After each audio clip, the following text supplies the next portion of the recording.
I'm Robin Pearce and I'm here with Denzill Biggs and we're going to talk about the Fownhope Heart of Oak Society. Mm-hmm. Denzill, you joined the Fownhope Heart of Oak Society as a junior member. Did you have to go through any special procedure to become a member? Yeah, well, I don't remember an awful lot about that, but I was 5 at the time and had to have a medical, go and see the local doctor, because you had to be fit, because they didn't want any unfit people or children or whatever in the society or the club, because being a member, your medical fees were paid by the club. So it was important to have fit members. So at the age of 5, I had a medical and became a member. Did your father and your grandfather or were your brothers members? Not my father, no. On my mother's side, my grandfather, John Watkins, was I would imagine, nearly a founder member of it, possibly, but he was certainly an elder and one of the trustees. And so were his sons, three of my uncles. So at one time there would have been John Watkins and his 3 boys, Gerald, Donald and Denzill, where my namesake, where I got my name from. Yeah, so they were the active members. There was nothing, all on my mother's side, Watkins' side. Yeah. Did your brother become a member? No, Lionel, my elder brother, who failed the medical, he had rheumatic fever when he was young, so he didn't pass the medical. And also my younger brother, who was 8 years my junior, he failed the medical as well, so I was only fit one of the family, seemingly. Club Walk was an important event for the society. Can you describe what the early parades were like? Yeah, well, they were. It was great. It was one of the great days of the year, really, and the early days of the club, to my memory, is that you formed outside the Green Man, and there was a sort of a parade marshal, if you like, who got the parade in order, and you sort of strictly, in order of seniority, the elders would be at the front, down to the junior, and of course I would be bringing up the rear in the early days. At the moment we've assembled the parade in the grounds of the New Inn. Yeah. So presumably it was done in the road in front In the of road, the... yes. Yeah, well, there wasn't traffic to worry about. Yeah. And this carried on for a good many years, in fact. Post-war, it still met outside the Green Man. Lots of old photographs are about showing that when it was red brick, of course, the front of the Green Man was red brick in those days.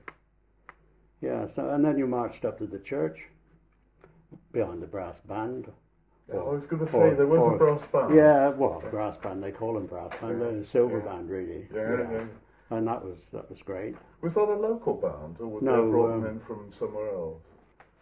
I don't know whether Lidbrook or Drybrook. Drybrook, is it Drybrook? We use the Drybrook band at the moment. They come. I've got a feeling it was Lidbrook's silver band in those days. Yeah. Lots of villages had bands, didn't they? Yes, they did. Fownhope did, in fact. Yeah, I was going to say somewhere there's a photograph of there is. Fownhope band. That's I wondered right. if they led the parade. Not to my knowledge, no. They never led the parade. They may have done in the early days, but not during my time.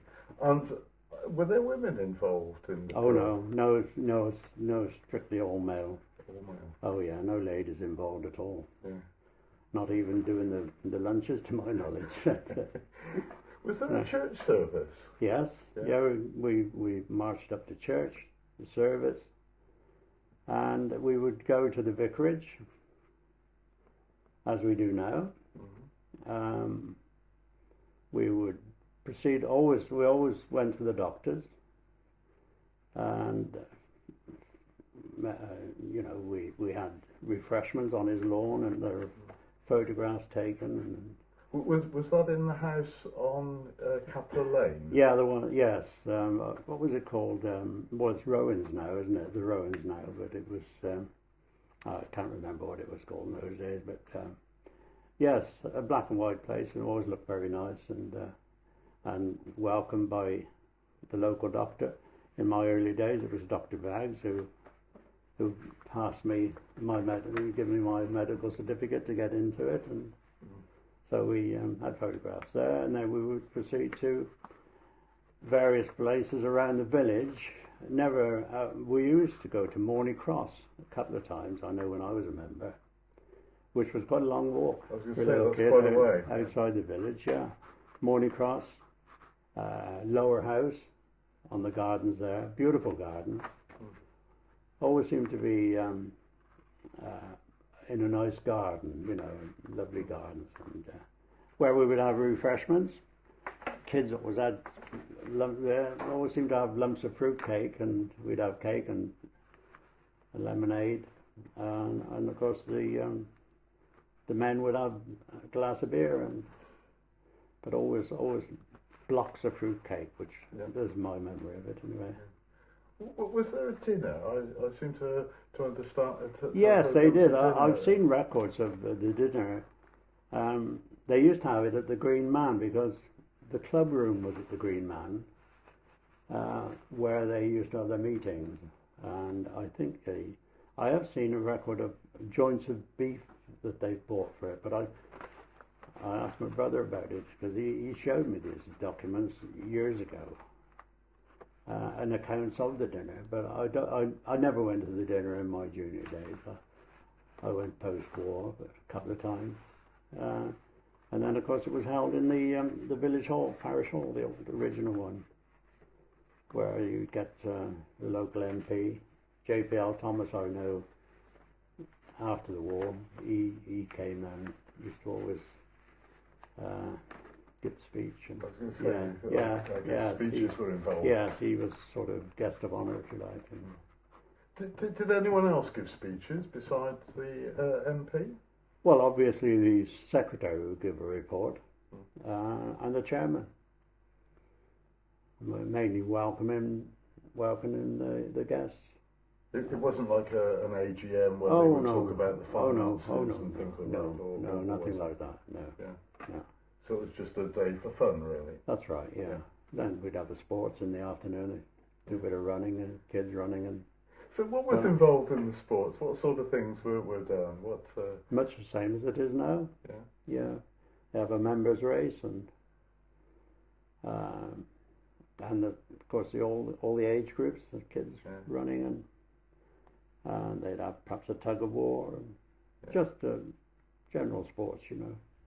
So they always had a cycle race as well, I remember. Yeah, around latterly in Whitedine that was, and Is it motorbikes or bikes? No, cycles. Cycles. Yeah. Oh, okay. Yeah. Yes.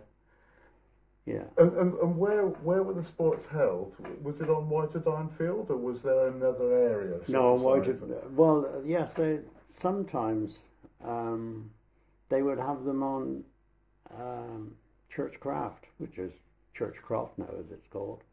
But at the back of the village hall, it was Churchcraft. There was a small area there where they could hold sports. Is that where the school is now? Yeah. Oh, okay. That's right. Yeah.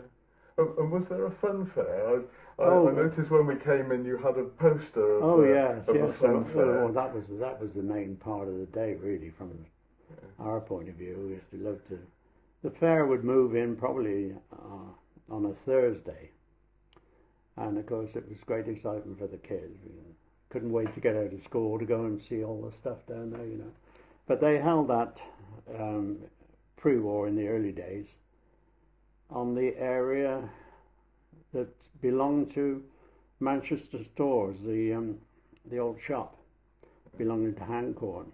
So Manchester Stores is where the Naked Creative that's right. is now, opposite Green that's right. Run, isn't it? Yeah. Well, on the other side of the road where Y Leisure and Godsall's had their garage, there were in the old days some buildings there. They were stables and cart sheds, because of course the bread was delivered by horse and cart in the olden days, and they kept the horses and carts over there.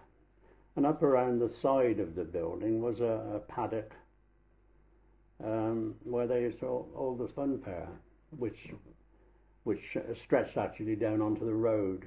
Mm-hmm. And there was one of the memories I have is of the lovely sweet stuff that we could get there. You know, Nuff Said was the name of the big old van, Right. which is a strange sort of name, but they used to do brandy snaps, Yeah. round stuff, you know, and it was beautiful. Of course, you never had that sort of thing, only on the club walk day. Yeah. Yeah. But that was great, yes. And they'd have hobby horses. One year you'd possibly have dodgems, Yeah. and various sideshows. Oh, it was great fun. Yeah. That sounds as if it would be quite a big fair. So, did Well, it it was- attract people from all over the Well, area? there always seemed to be crowds around, yes, Yeah. for that. But and of course we had members from Brockhampton as well in the club. Right. So the surrounding area, there weren't many things that went on in the village in the pre-war days, Yeah. and so that was great excitement. Yeah. Mm. Was there much of a difference for you, or between junior members and senior members? So, in other words, when you were a junior member, did you sort of look up to the senior members? Were you treated much differently, or other than your position in the parade? Or? Well, you knew your position. Yeah. They made that quite clear. No, they were always very good. I think they're always good to the kids because they were their future seniors, weren't they? Yeah. So if any of the members got ill, or if they had bills to pay for their health, medical bills to pay, what happened? What was the procedure? I don't actually know that, but I know that you did get your medical fees. You got help from the club to pay that. But there were trustees, weren't There were trustees, yes. They became quite wealthy in the end. The club did. Yeah. And I know, I was, after I joined as a 5-year-old, when I became 5, on my early days at school, I got knocked down and broke my leg. Right.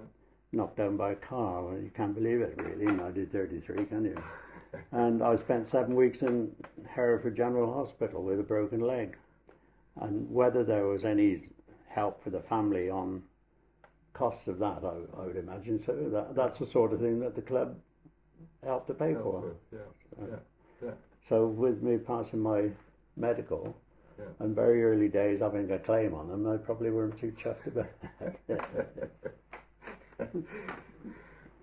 Can you tell us something about the people in the old photos? I think you've got some of the old photos. Yes, I here, do. Yes, I do. Where was this taken? This was taken on at the doctor's on the lawn there, and you'll notice there are no ladies on it. Only one of the ladies that worked in the doctor's house. Yeah, His and you've housekeeper. got the banner in there. The banner's as well. there. Yeah, the oak tree, Yeah. and the seniors very much to the left, and the youngsters on the front here. There's myself there with my cap and down on the lawn, and my uncle's here. Yeah. My grandfather isn't on this one. The very extreme left is Reuben Stone, the elder of Stone Brothers. Now he lived where? He lived at the Tan House. At the townhouse. Yeah. A son of his there, Jack. Teddy Gange, Jack Pocknell. The family of Godshalls. There were a lot of Godshalls in Fownhope in the old days. And they were a garage. They were a big part of the club. A big, there were so many brothers. And the Hayneses, Tylers, Pocknells, yeah. Oh, I can name a lot of them. Were there any club walks during the war, during the Second World War? No. I expect 1939 would have been the last one, and I don't know whether there was one in 45. I would think probably 1946 when the next one. So 39, and then you'd have the sort of 5 years where there wasn't I wonder if the business of the club carried on during the war. Oh yeah, would have yes, done. oh yes, that would have. They would have still had the meetings and still Dealt the with the welfare business. side of it, you know. Yeah. So Yeah. yeah, but there was certainly no club walk, Yeah. no walk during those time, and that restarted. The early days, when it restarted in 1946, I was in the army then, so I missed out. And then when I'd finished with my army service, I went to work in London for 3.5 years, and so we get back then to 51, 52, when I returned to Fownhope and started my business. That's when I would have I didn't walk even in those days, because I started a garage repair business, and I was in fact working on Saturday mornings, working all hours that were God sent, you know. So it was only later I'd go to an occasional walk, and every time it went past my garage, I'd think, oh God, I must go next year, but it was finding time. And then it's only later in my life that I really started going again, you know. But when you started, I was still a member. You were still a member. Oh yeah, still a member all the time. Yes, I kept that up. Yeah, of course. You didn't go breaking another leg or anything like that? when No, you were no, doing- oh no, nothing like that. Didn't call on their services? No. So that part of it, obviously you'd attend the evening celebrations, you know, with the club fair, the fair, Yeah. because that was then held down in Whiterdine. Oh, it did. Yeah, we went to finish up at Whiterdine. Yeah, that's right. Yeah. Was it any bigger then? Was the fun fair bigger? Well, there was much more room. Yeah, so it was bigger. Yeah. Yeah. And more people, presumably. Oh yeah, yes, of course. But yeah, that's fine. Yeah. Were there any other memorable things that took place on Club Walk Day after the war? I'd heard that there was some motorcycle racing on the recreation field at one stage. Maybe that was in the 60s. I don't know whether that was to do with the club, was it? Or I've got I'm a not feeling sure. Yes, they did have motorcycle racing. They also had motorcycle racing pre-war, but that was nothing to do with the club. That was down on Mona Meadows, as they were called, below Hardwick's ground, below Morley Cross. Yeah. They had a couple of meetings there. That was before the war, in fact. Oh, okay. Yeah. But that was. But it wasn't, not to my knowledge, it wasn't anything to do with the club. Certainly wasn't on club day. No. Okay. Yeah. When it would have been, I'd imagine if, yeah. Did you have your own stick? Did members have their own decorated Oh stick? yeah, yes, yeah. In the early days, of course, my mother always dressed my stick, and latterly, I now use my grandfather's stick. Yeah. Has and that been passed down to you? Or Well, how did it get to you? Well, it's a funny little story, really. My aunt Denzill's wife, my uncle Denzill's wife, he died by that time, and she said, "You better have this. It was your grandfather's stick," and he put it in a broom, believe it or not, As a handle for a broom. And she retrieved it and passed it on to me, which was nice, really. So I still use that. Yeah. Is it Just a carved? tad shorter, you know, The bit that went into the broom. the bit that went into the broom. Yeah. Yeah. Is it carved at all? No. Yeah. There are some very decorative sticks around, you know, but I don't think in the early days they were. It was just a stick. It's a nice bit of wood, but yeah, it's a nice stick. Yeah. A bit short for me, but it's all right. Yeah.